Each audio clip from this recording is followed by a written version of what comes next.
Sì. Francesco, quanto freddo che stamattina? Meno 3. Adesso andiamo a pigiare perché a Corte Canella è tempo di prepararsi per risotto e amarone. Papà, mi raccomando, io famiglia.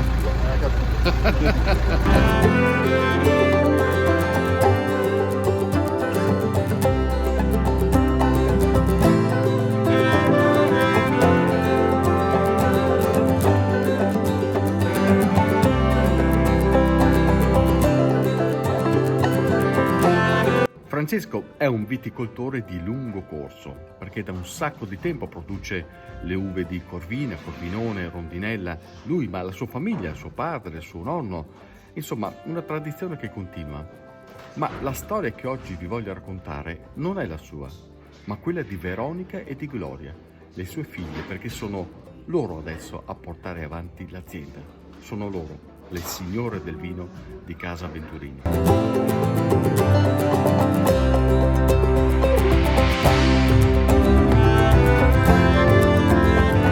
Tu hai sempre voluto fare l'agricoltrice? Certo, da sempre. E fare vino? E fare vino.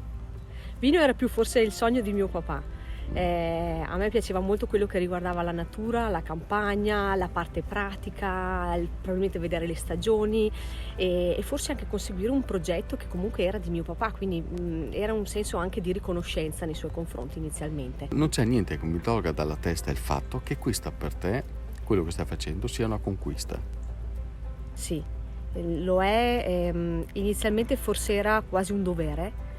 E poi ho scoperto che era una cosa innata mia e essendo comunque all'inizio partita da sola, nel senso con mio papà, nel tempo è diventata proprio la conquista, anche perché nel mondo insomma comunque vitivinicolo in sé le donne, anche se adesso insomma hanno preso piede, comunque il fatto di essere donna è stata comunque una conquista assolutamente. Si sta sfatando un po' il tabù, il Sì. mito che è solo l'uomo che lavora in cantina. Assolutamente.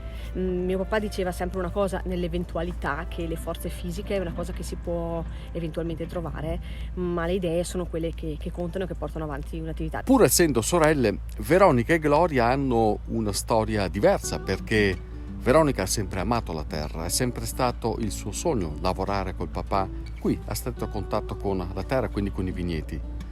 Per Gloria invece la cosa è un po' diversa. Per lei si è trattato di una vocazione tardiva, però si sa che spesso le vocazioni tardive sono anche tra le più sincere. Non avrei mai pensato di poterlo dire se me l'avessero chiesto 6 anni fa, se mi sarei ritrovata entusiasta di quello che avrei fatto, non gli avrei creduto.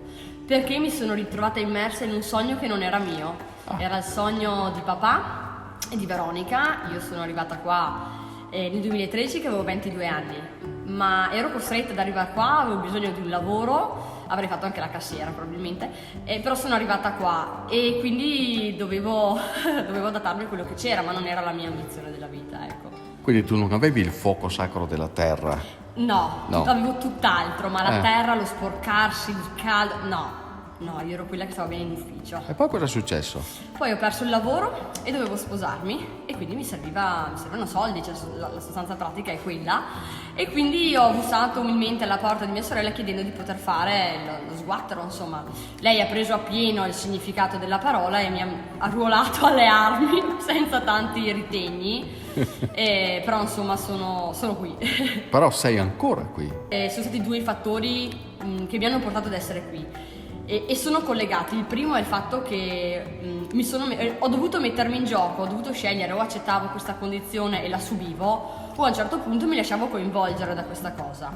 E la seconda è che ho avuto accanto papà, sorella, ok, che mi hanno permesso di innamorarmi di quello che faccio. Fino al 2009 questa azienda conferiva soltanto le uve a una cantina sociale. Poi da quell'anno, da quando cioè è arrivata Veronica, hanno cominciato a trasformarsi il prodotto, quindi fare il proprio vino. E vi garantisco che non è un salto semplice. Anche perché si è arrivati in un momento in cui di vino si parlava tanto, in un mercato che apparentemente è saturo, quindi anche lì si è trattato di affrontare una sfida in un contesto non facilissimo. Cosa ha portato Veronica nel modo di fare il vino? Allora, credo un controllo quasi maniacale dell'uva nel vigneto, nel senso che comunque prima della raccolta noi li prendiamo proprio uno ad uno in mano e li osserviamo, se si vuol dire insomma osservare, comunque cerchiamo di controllarli per garantire appunto la qualità, quindi in realtà vengono presi per mano tutti quanti come fossero bambini e vengono poi selezionati e messi nelle apposite cassettine in attesa appunto per la pigiatura. Io credo che alla fine le uve sono quelle, le mie, quelle di tante altre aziende, l'uva è quella. E il mio motto, e che ho fatto diventare come il payoff aziendale, è sostanzialmente che la differenza la fa chi crea, la differenza la fanno le persone, sia nel raccontarti quello che fanno, ma anche nel crearlo, nell'usare particolari procedure, un'attenzione in più. La differenza la fa chi crea, credo che rappresenti appieno la nostra ideologia, insomma. Veronica e Gloria hanno dovuto imparare a fare tutto da quando sono entrate in azienda, a fare le imprenditrici agricole con le scelte agronomiche che sono essenziali per portare avanti la coltivazione dei vigneti, e poi in cantina hanno dovuto apprendere delle nozioni di enologia perché il vino bisogna produrlo e poi bisogna anche venderlo, quindi occorre essere commerciali, una operatività quindi a tutto tondo, a 360 gradi. Consideriamo che siamo in Italia ed essere imprenditrici e anche mamme, come nel loro caso, purtroppo qui da noi non è affatto semplice.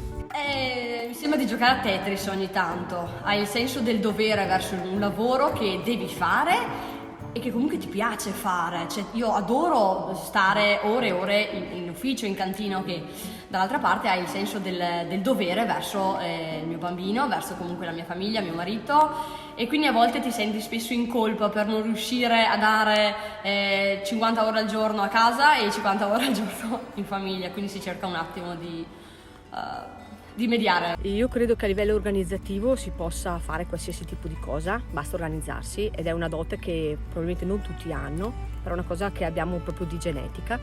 E poi ci sono delle tempistiche, ci sono dei momenti che si può fare 100, dei momenti che si può fare 50, però se il lavoro lo vivi proprio come una passione, come il tuo stile di vita, c'è chi dice che il lavoro è essere, io sono quello che faccio.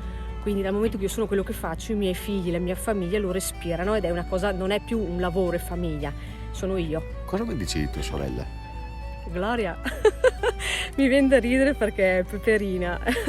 Gloria mi ha aiutato a dare delle tempistiche, mi ha aiutato comunque a livello lavorativo perché lei è molto più portata su alcune cose e delle altre, e abbiamo imparato comunque a conoscerci di più perché vivendo insieme tutti i giorni la cosa diventava insomma un po' difficile inizialmente, però devo dire che adesso siamo in linea, proprio in squadra, assolutamente.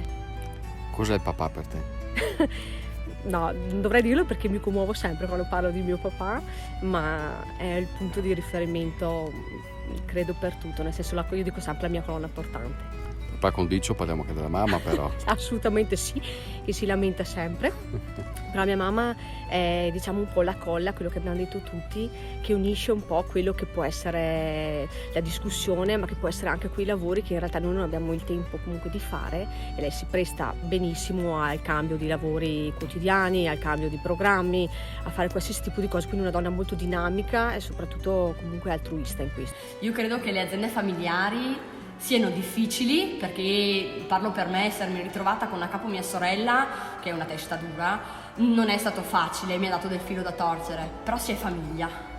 E quando si è famiglia si ha una marcia in più, si ha la possibilità di arrivare ovunque. Mio padre dice sempre che se la famiglia è forte, di piccolo rimane solo la botte, ed è vero. Sapete che cosa mi è piaciuto di queste ragazze? Da un lato l'umiltà con la quale hanno saputo affrontare questa sfida, dall'altro l'entusiasmo con il quale hanno cavalcato tutto questo, non è cosa da poco, e soprattutto una forte coesione familiare che si sostanzia anche con la carbonara che la mamma Adriana le va a preparare, e quindi adesso voilà. E beh.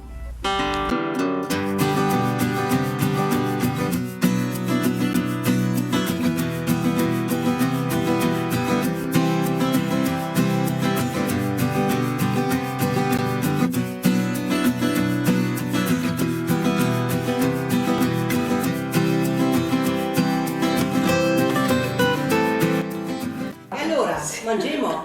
A anche la mamma l'ha detto, mangiamo, capito? Le ora. Sì. Paracò, devo ciappare. Devo ciappare. Sì, modato, è modato. Una bella famiglia che lavora e alla fine carbonara con amarone, le amarone, perché mi giorno questo è amarone. A mezzogiorno solo marrone, Stefano. Pancetto guanciale, Adriana. No, guanciale qua, le robe si fa ben come il vino. Allora, guarda. salute. Sì. A noi. E a Stefano, dai. Ciao ragazzi, alla prossima cantierata. Amarone a mezzogiorno. Potrebbe essere il titolo di un romanzo? Pensare. Cin cin. Può essere sicuramente un'idea. Oh, si posso rilassare. Sta ancora andando.